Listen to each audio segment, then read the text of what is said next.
हाथों से बना और प्यार से सजा हर लड्डू में ड्राई फ्रूट्स का पोषण और सेहत।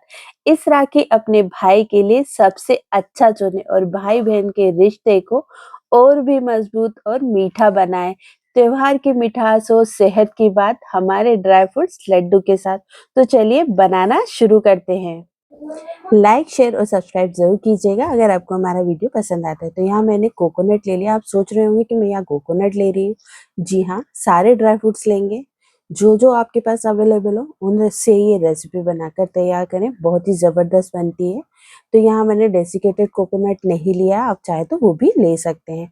कोकोनट को मैंने क्रश करके ले लिया है और अब साथ में यहाँ मैं खजूर ले रही हूँ, जो भी ड्राई वाले होते हैं वो लिए हैं। इन्हें अच्छे से साफ कर लिया, यानी कि इसकी सीड्स निकाल दें।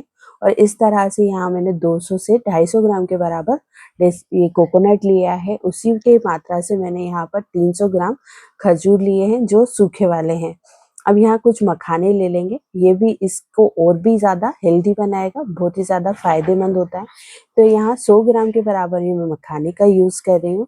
इन सभी की मात्रा मैं आपको डिस्क्रिप्शन बॉक्स में दे दूंगी, तो आप वहाँ से वॉच ऑन कर लीजिएगा और ताकि आपको बनाने में कोई भी दिक्कत ना हो। फिर यहाँ मैंने एक एक कटोरी काजू, बादाम और किशमिश को ले लिया है। ये ड्राई फ्रूट्स हैं, इसके अलावा भी इसमें और भी चीज़ें जाती हैं, वो हम वीडियो में आगे तक देखेंगे। तो वीडियो में शुरू से लेके अंत तक ज़रूर बने रहें। आप देख सकते हैं मखाने को हमें अच्छे से ड्राई रोस्ट कर लेना है। आप चाहे तो इसमें घी डालकर भी रोस्ट कर सकते हैं, पर मैं बिना घी डाले ही, यानी कि कम घी में बहुत ही ज़्यादा हेल्दी और टेस्टी हम ड्राई फ्रूट लड्डू बना के तैयार करेंगे। तो इन्हें अच्छे से रोस्ट कर लेना है। जब ये पूरी तरह से हाथ में मसल रहे हैं, फूटने लग जाए, मतलब ये अच्छे से रोस्ट हो गए। अब इन्हें निकाल लीजिए एक प्लेट में। साथ ही हम ले लेंगे इसको थोड़ा-सा घी, यानी कि 1 चम्मच, 1 से 2 चम्मच आपको यहाँ घी का यूज़ करना है, काजू और बादाम को अच्छे से फ्राई करने के लिए। सभी का टाइम अलग-अलग होता है, कौन-सी चीज़ कितनी देर पकती है, उस पे डिपेंड करता है। तो यहाँ मध्यम फ्लेम पर हम काजू को रोस्ट करके तैयार करेंगे। इन्हें भी आपको एक प्लेट में निकाल लेना है और इसे एक साइड में रख लेना है। तो जिसमें हमने मखाने निकाल के लिए हैं, उसी में ही हम काजू को निकाल लेंगे। अब बारी आती है बादाम को रोस्ट करने की। बादाम को रोस्ट करने में थोड़ा-सा टाइम ज़्यादा लगता है। जब ये चटकने लग जाएँ और ये थोड़ी-सी फूल जाएँ, तो समझ जाइए कि बादाम अच्छे से रोस्ट हो गई है। अब इन्हें भी एक प्लेट में निकाल लीजिए। अब बारी आती है किशमिश को रोस्ट करने की। किशमिश को बहुत कम फ्राई किया जाता है, नहीं तो जो इनका टेस्ट है वो खराब हो जाता है, यानी कि थोड़ी-सी ये कड़वी लगने लगती है। तो हल्का-हल्का इन्हें रोस्ट करिए और इन्हें निकाल लीजिए एक प्लेट में। काजू, बादाम और किशमिश हमारी फ्राई हो गई है। अब यह मैं खजूर डाल दे रही हूँ। सा खजूर को हम थोड़ा-सा रोस्ट करेंगे और साथ में ही यहाँ पर हम कोकोनट जो हमने ग्रेट करके लिया था उसे भी डाल देंगे। इन दोनों का मॉइस्चर और टेक्सचर एक जैसा होता है, यानी कि थोड़ी-थोड़ी नरम होती है, इसलिए इन्हें ज़्यादा देर रोस्ट नहीं करना है। थोड़ी देर हम इन्हें रोस्ट करेंगे, इनका हल्का-सा कलर चेंज हो जाएगा, उसके बाद हम इन्हें निकाल कर एक दूसरी प्लेट में ले लेंगे। कम घी में बना रहे हैं, इसलिए हम इनको सबको अलग-अलग तरह से ही फ्राई कर रहे हैं, रोस्ट कर रहे हैं, ताकि जो घी है उसकी क्वांटिटी भी आपकी कम लगेगी और आप इसे आसानी से घर पर बहुत ही हेल्दी तरीके से बना के तैयार कर लेंगे। जैसा कि मैंने आपको बताया कि कुछ चीज़ें हम यहाँ और भी ऐड करने वाले हैं। तो गाइज़ यहाँ मैं गोंद भी ले रही हूँ। गोंद बहुत ही ज़्यादा फ़ायदेमंद होता है और बहुत ही हेल्दी भी होता है। तो इसलिए मैंने यहाँ गोंद लिया। आप चाहे तो इसे पूरी तरह से स्किप भी कर सकते हैं।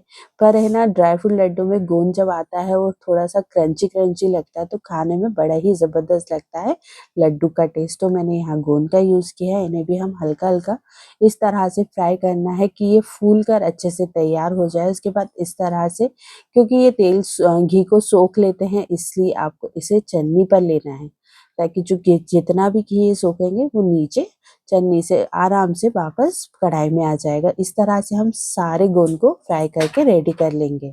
गोंद भी हमारा फ्राई होके रेडी हो गया है। अब इसमें डाल दीजिए थोड़ा-सा घी। उसी कढ़ाई में ही हमने घी को ऐड कर लिया है। यहाँ मैंने 2 से 3 चम्मच घी डाला है। साथ ही हम यहाँ इसमें बाइंडिंग, यानी कि लड्डुओं में बाइंडिंग देने के लिए हम डाल रहे हैं बेसन। 2-3 चम्मच बेसन का यूज़ कीजिए, साथ ही इसमें डाल देना है 1 कटोरी भर के। इसे थोड़ा-सा रोस्ट करना है, उसके बाद हम इसमें 1 कटोरी गेहूँ का आटा ऐड कर लेंगे। इससे इसकी बाइंडिंग बहुत अच्छी होगी और इसका टेस्ट भी और भी ज़बरदस्त आएगा। आप चाहें तो इसकी जगह व्रत में अगर बना रहे हैं तो व्रत वाला आटा यूज़ कर सकते हैं। अगर आप बिना व्रत के बना रहे हैं तो आप इसमें इसे इस तरह से नॉर्मल वाला गेहूँ का आटा ले सकते हैं। इस बेसन या तो पूरे बेसन से भी बना सकते हैं, यानी कि आप सभी चीज़ें इसमें अपने टेस्ट के अकॉर्डिंग जो आपको पसंद हो वो डाल सकते हैं। थोड़ा-थोड़ा घी डालकर इसे अच्छे से भूनते जाइए जब तक ये इनका कलर चेंज नहीं हो जाए। ये अच्छी तरह से भूज का, यानी कि जब पूरे घर में आपको इसकी खुशबू आने लगेगी जब आप आटे को सेकते हैं घी के अंदर, इस तरह से आपको अच्छे से सेकते जाना है और आप देख सकते हैं कितना अच्छा इसका कलर और टेक्सचर आया है और ये घी भी रिलीज़ करने लग गया है। ये अच्छे से भून जाए और इसमें बिल्कुल भी कच्चेपन का टेक्सचर ना रहे, तो वो आप अपने आप ही समझ जाएँगे। जब ये घी छोड़ने लग जाएगा तो आप समझ जाइए कि ये अच्छे से पक गया है। यानी कि अभी इसका जो दाना है वो बिल्कुल फूल के रेडी हो गया है। अब आपको इसे एक प्लेट में निकाल लेना है। कढ़ाई में बिल्कुल भी ना छोड़ें, क्योंकि कढ़ाई मोटे तले की है, गरम रहेगी तो ये और भी पकता जाएगा और इससे इसका जो टेक्सचर है वो कड़वा हो जाएगा। तो आपको इसे तुरंत ही दूसरे बर्तन में निकाल लेना है। अब बारी आती है यहाँ पर इसमें मिठास देने की। तो गाइस यहाँ 1 चम्मच घी डाल दीजिए और साथ ही हम यहाँ पर गुड़ का यूज़ करेंगे। यहाँ मैं गुड़ के बना रही हूँ, तो आप चाहे तो इसे शक्कर के भी बना सकते हैं। 1 तार की चाशनी आपको यहाँ तैयार करनी है अगर आप शक्कर के बनाते हैं, और गुड़ के बना रहे हैं तो गाइस गुड़ को बस अच्छी तरह से मेल्ट होने जाने दीजिए। जब ये पूरी तरह से मेल्ट हो जाए तो गैस की फ्लेम को कर दीजिए बंद और इसे ले चलिए अब हमारे अ, सामान की तरफ, जो हमने सभी चीज़ों को घी में तल के रोस्ट करके तैयार करें।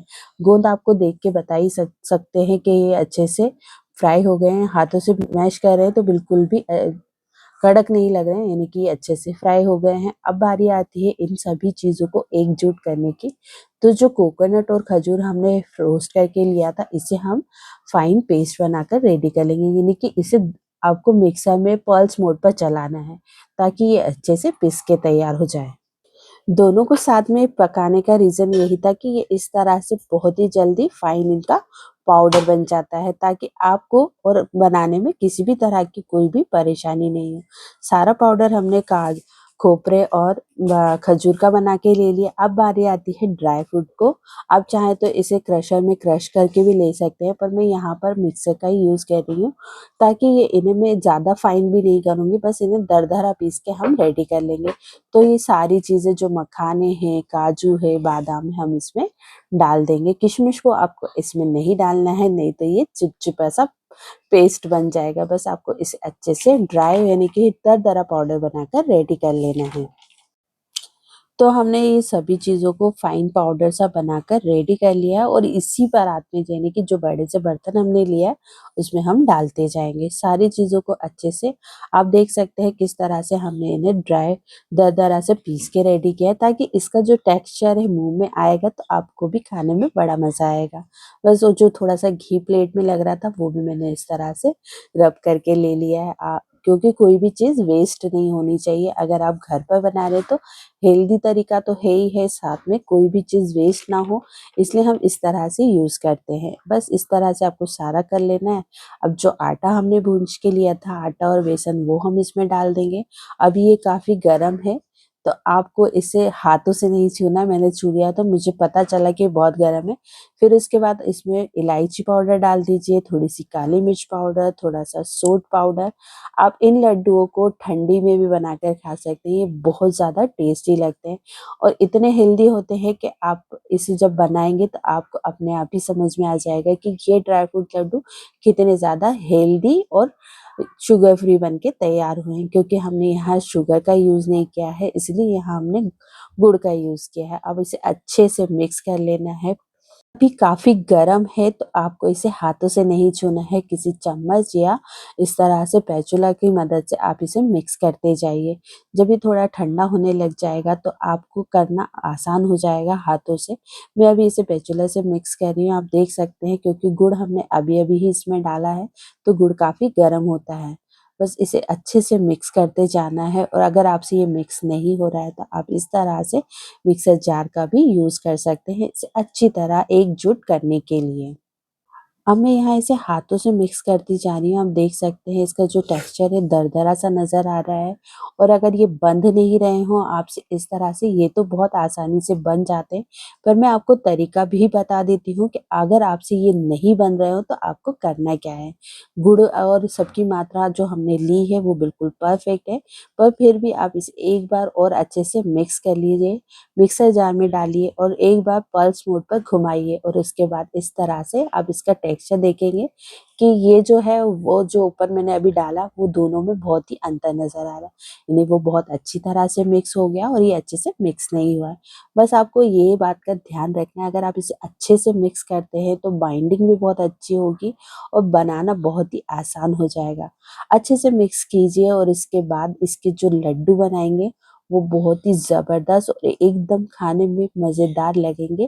टेक्सचर वाले ये बनके तैयार होने वाले हैं। तो चलिए आपको ये रेसिपी कैसी लग रही है कमेंट्स करके ज़रूर बताइएगा। अगर आपको हमारी रेसिपी पसंद आती है तो प्लीज़ लाइक, शेयर और अपने डाब्स किचन को सब्सक्राइब करना बिल्कुल मत भूलिएगा।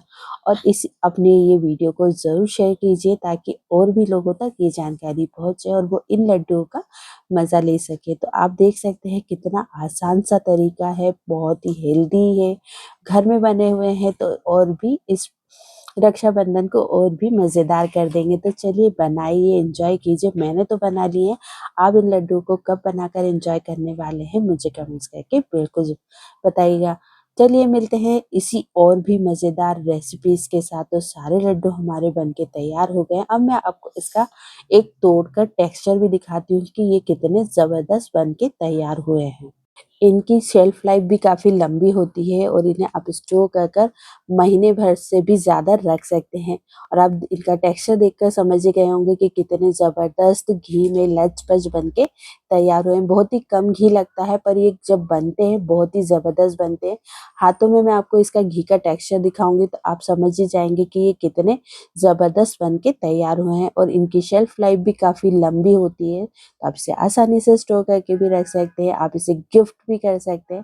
तो इस रक्षाबंधन इस रेसिपी को ज़रूर बनाइए, एन्जॉय कीजिए और अपने जीवन में मिठास भरिए इन लड्डुओं के साथ। ये हेल्दी होने के साथ-साथ पोषक तत्वों के से भी भरपूर है। अगर आपको हमारा वीडियो पसंद आता है तो लाइक कीजिएगा और चैनल को सब्सक्राइब करना बिल्कुल मत भूलिएगा और ज़्यादा से ज़्यादा लोगों तक शेयर कीजिएगा ताकि वो भी इस रेसिपी का लुत्फ़ उठा सकते हैं। मिलते हैं नेक्स्ट वीडियो में। Thank you for watching. तब तक के लिए बाय।